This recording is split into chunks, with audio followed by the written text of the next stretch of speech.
E aí, pessoal? Bom dia. Estamos começando aqui mais uma aula com vocês.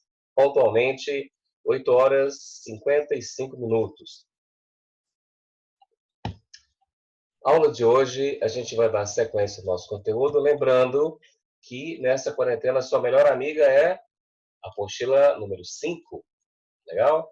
A gente vai trabalhar essa apostila durante esse momento agora. Só lembrando, senhores, que hoje nós teremos um presente para você. Tá? O conteúdo que nós já trabalhamos até agora tem uma lista de exercícios para você fazer. Na página 20, da página 21 até a página 28. Então, página 21 até a página 28, apostila 5, eu gostaria que vocês fizessem o exercício na própria apostila. Tá? Quando a gente retornar, aí a gente marca lá uma forma de você entregar essas respostas para mim. Só que nesse momento, é muito importante que você faça o exercício, é muito importante que você tenha dúvidas. Porque a partir da dúvida é que a gente vai construir um conhecimento. Bom? Então, muito importante que você faça o exercício, fazendo o exercício, tire dúvidas, e na próxima semana a gente vai pegar uma aula, né, a gente vai ter e fazer a correção disso aí. Tá bom? Então, muito bem, a gente vai começar a nossa aula de hoje. E o assunto de hoje está no capítulo seguinte. A gente já deixa de falar de taxonomia e começa a falar das bactérias, do reino Monera. Antes disso, deixa eu ativar o chat aqui. Caso você tenha alguma dúvida, alguma pergunta, né, manda pra gente aí. Vou mandar um joinha aí também, manda, tá? Bom? Nós temos na próxima aí, eu vou abrir o slide aqui para a gente poder começar a trabalhar isso aí, tá bom? Bom,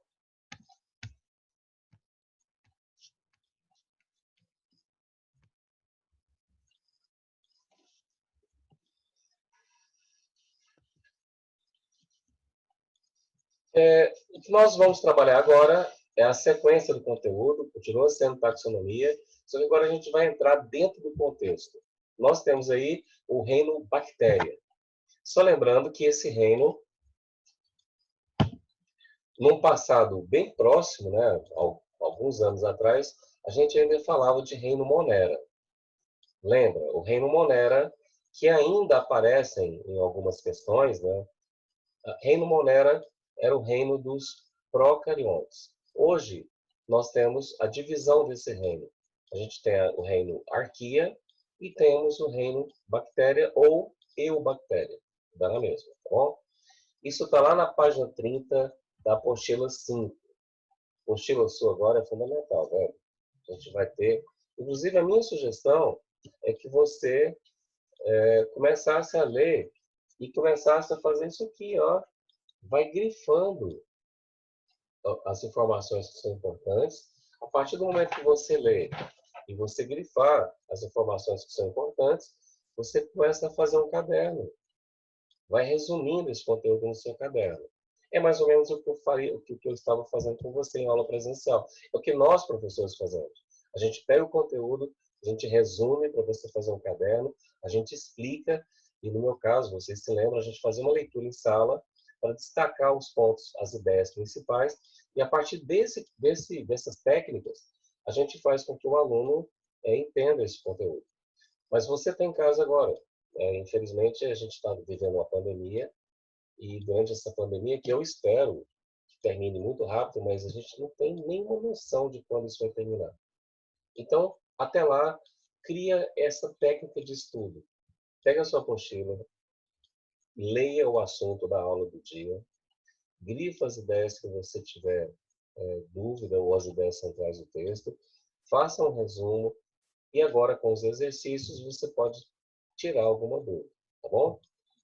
Tá, então lá na página 30 a gente começa a falar das bactérias. Vamos classificar as bactérias. As bactérias, elas são classificadas de acordo com vários critérios. Um dos critérios principais é o critério da nutrição bacteriana. Então, de acordo com a nutrição bacteriana, as bactérias podem ser autotróficas, ou seja, elas fabricam o seu próprio alimento, como? Fazendo fotossíntese. Só lembrando que a fotossíntese bacteriana é um pouquinho diferente da fotossíntese dos vegetais, da fotossíntese das algas, tá bom?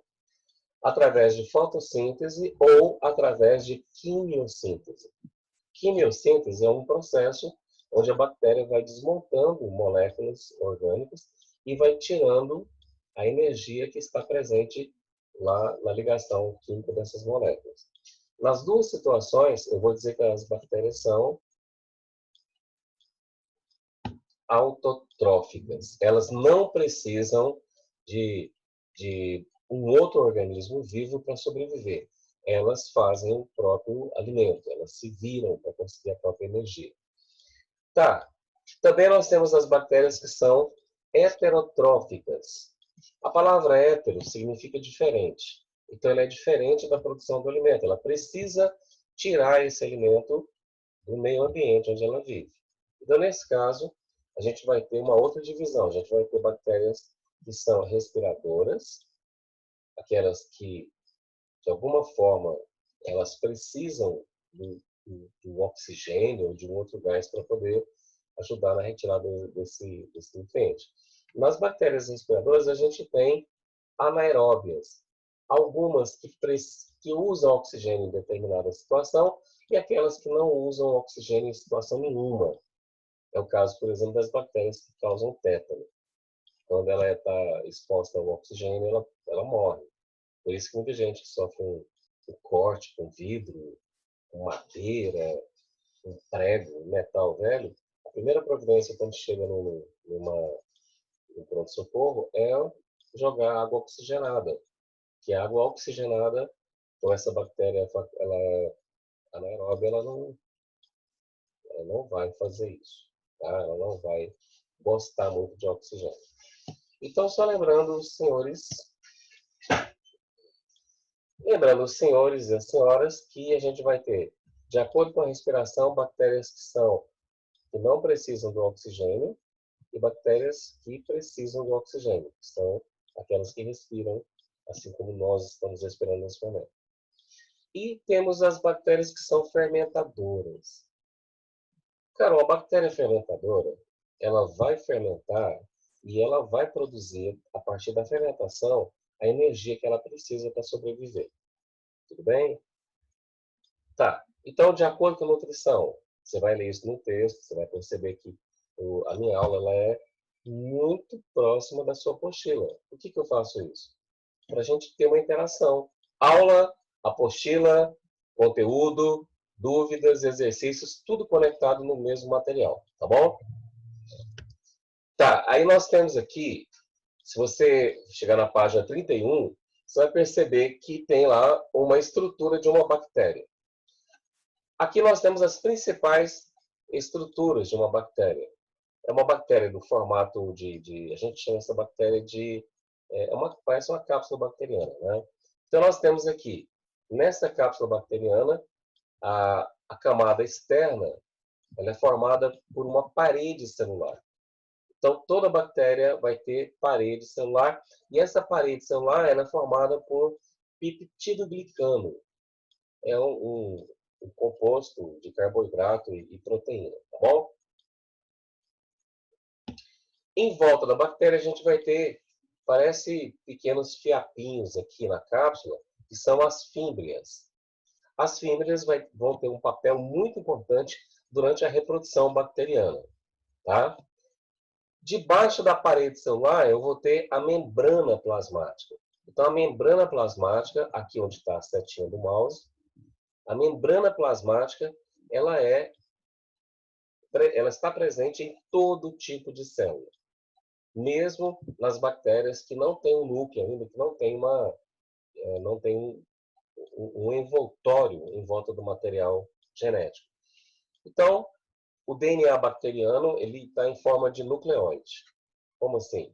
O DNA bacteriano ele é uma estrutura de DNA, só que ele vai ficar enrolado em volta dele mesmo, só que isso não chega a ser um núcleo, tá bom?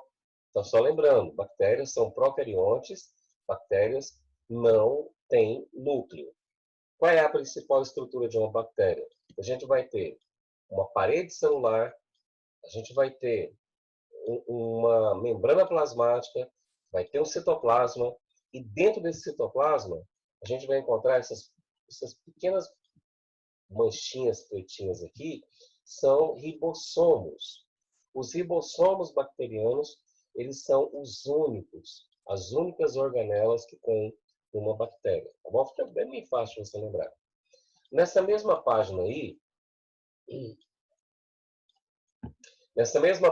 você vai ter uma estrutura de uma cianobactéria. Galera, a cianobactéria, ela é uma bactéria que possui filamentos aqui que são capazes de fazer fotossíntese. Então, observa aqui a diferença de uma bactéria para uma cianobactéria. Tanto a bactéria quanto a cianobactéria fazem parte do mesmo reino, que agora atualmente é chamado de reino bactéria ou reino eubactéria, tá bom? Desculpa. Então, olhando para essa estrutura, você vai perceber que nós temos aqui, olha, algumas incursões que ficam em volta dos nucleóides. O nucleóide é um DNA circular aqui dentro de uma região central. A gente vai ter aqui as membranas fotossintéticas, também chamadas de lamelas. Tá? Dentro dessas membranas aqui, ou dessas lamelas, a gente vai encontrar a clorofila A e a clorofila B. Tá? Temos aqui um envoltório, né, de uma parede celular que ela tem aqui, só que no caso da cianobactéria a gente vai ter um envoltório fora da parede, que é como se a gente chama de mucilagem, tá bom? E aqui nós temos os ribossomos. Qual a diferença, então, na estrutura de uma bactéria para uma cianobactéria? A primeira diferença,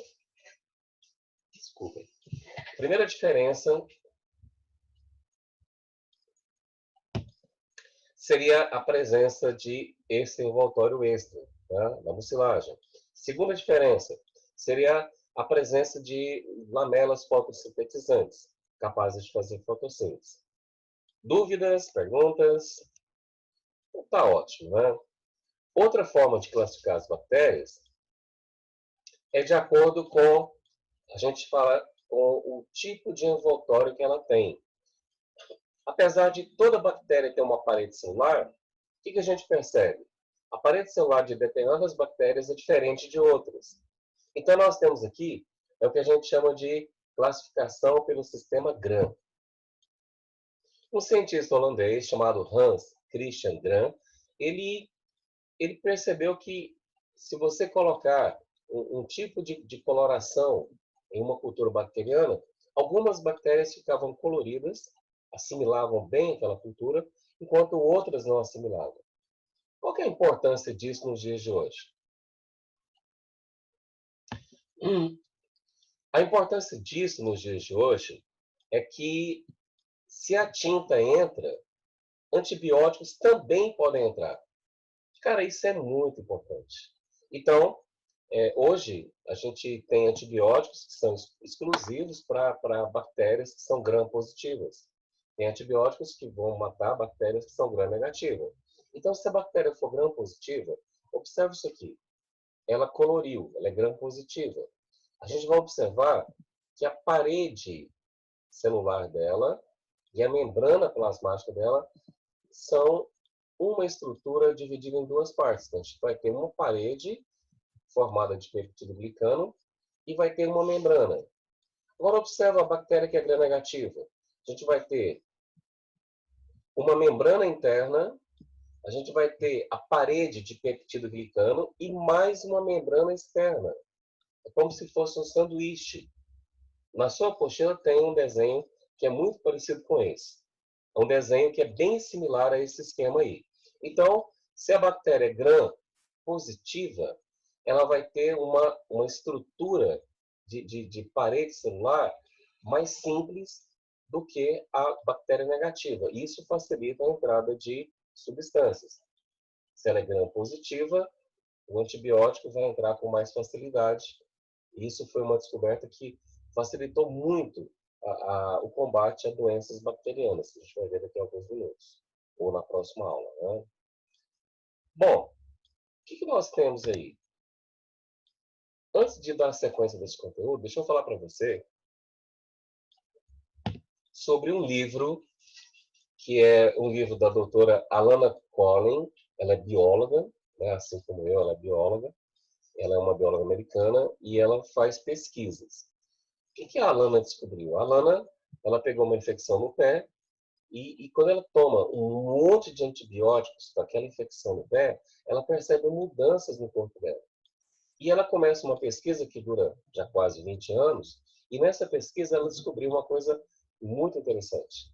Ela descobriu, por exemplo, que o corpo humano só tem 10% de células humanas.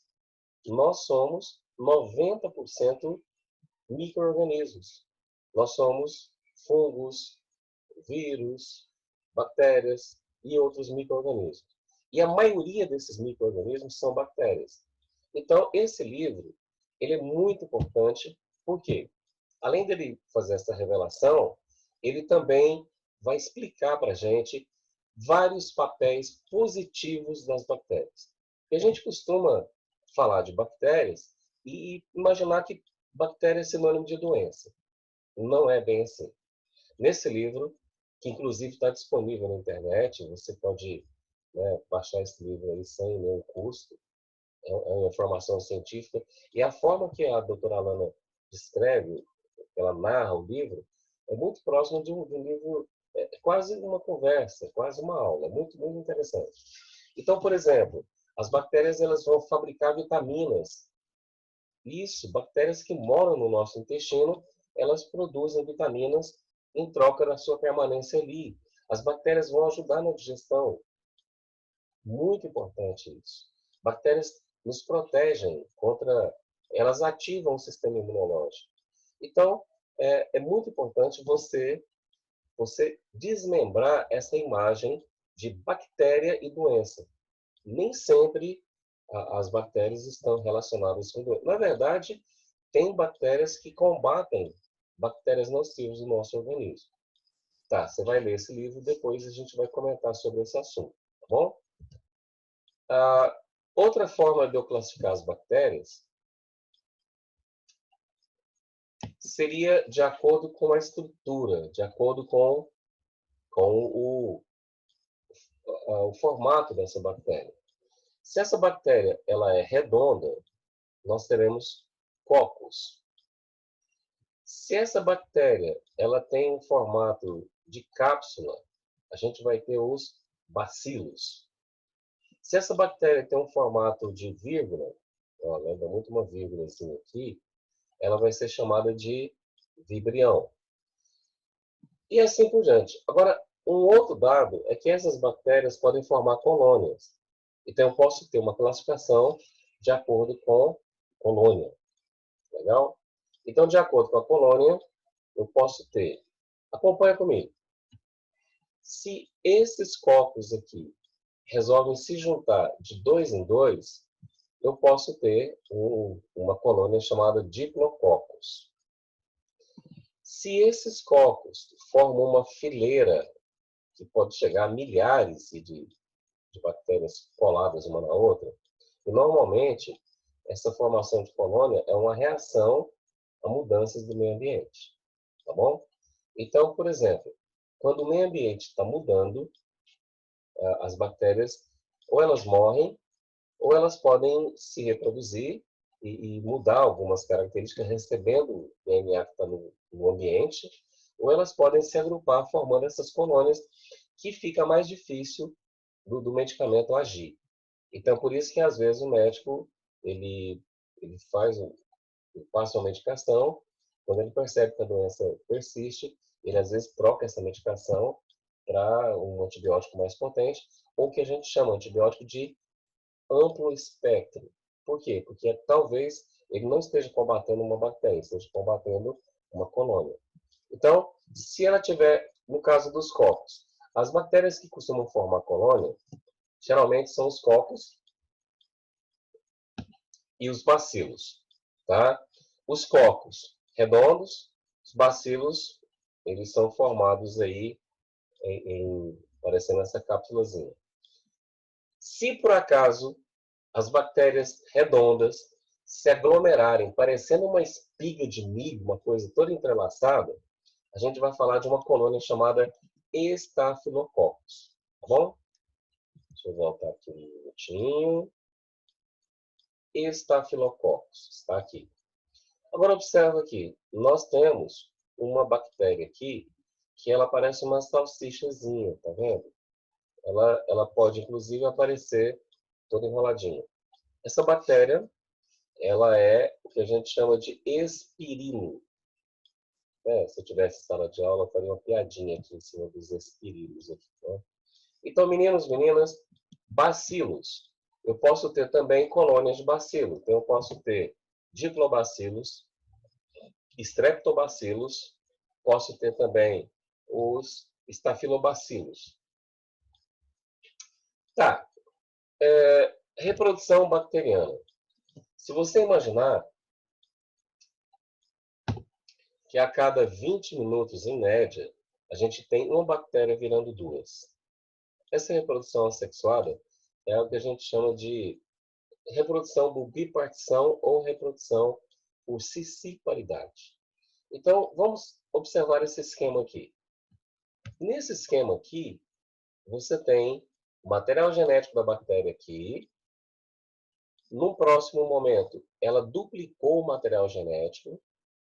Ela duplica o material genético, mas a estrutura ainda é de uma célula. Depois, no estágio C, observa que foi esticando essa célula para os lados, e ao mesmo tempo que foi esticando essa célula para os lados, aquele bolo de material genético aqui foi se dividindo em partes iguais. Uma parte ficou de um lado, outra parte ficou do outro, e aí, a partir daí, observa que o citoplasma foi sofrendo uma invaginação. Essa invaginação, chamada de ciscipalidade, ela vai dividindo aqui o citoplasma em dois. A partir do momento em que eu tenho duas cápsulas dentro da mesma bactéria, ainda não posso dizer que a divisão já aconteceu. Esse estágio aqui, que é a letra D, é o estágio final, onde a gente vai ter a divisão do citoplasma, e logo a seguir a gente tem duas bactérias que parecem menores do que essa primeira aqui da letra A.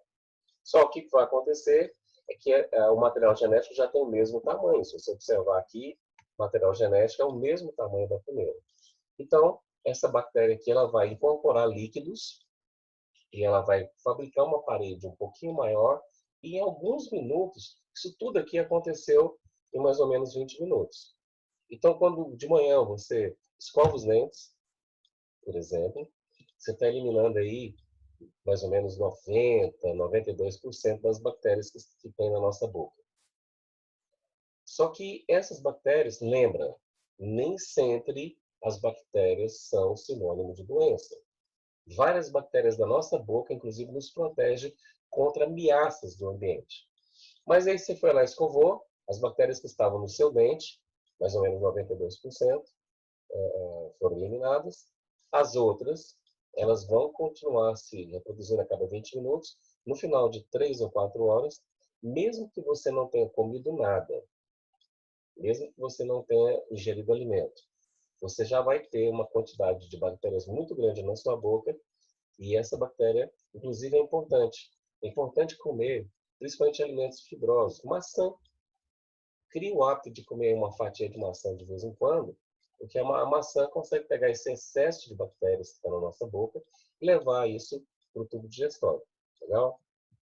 Bom, as bactérias também podem se reproduzir de forma sexuada. Quando as bactérias se reproduzem de forma sexuada, a gente vai ter 3 situações diferentes. Então, se eu tenho um conjunto de bactérias aqui, e essas bactérias, de repente, elas resolvem que vão se reproduzir. Ótimo. Qual é o processo? Bipartição ou reprodução assexuada. Mas de forma sexuada, a gente vai ter... quando a gente fala reprodução sexuada, eu vou ter que colocar aí aspas, porque na verdade não vai ter uma bactéria macho, uma bactéria fêmea, não vai ter gametas. O que a gente chama de reprodução bacteriana sexuada é o fato de uma... Deixa eu fechar aqui minha janela.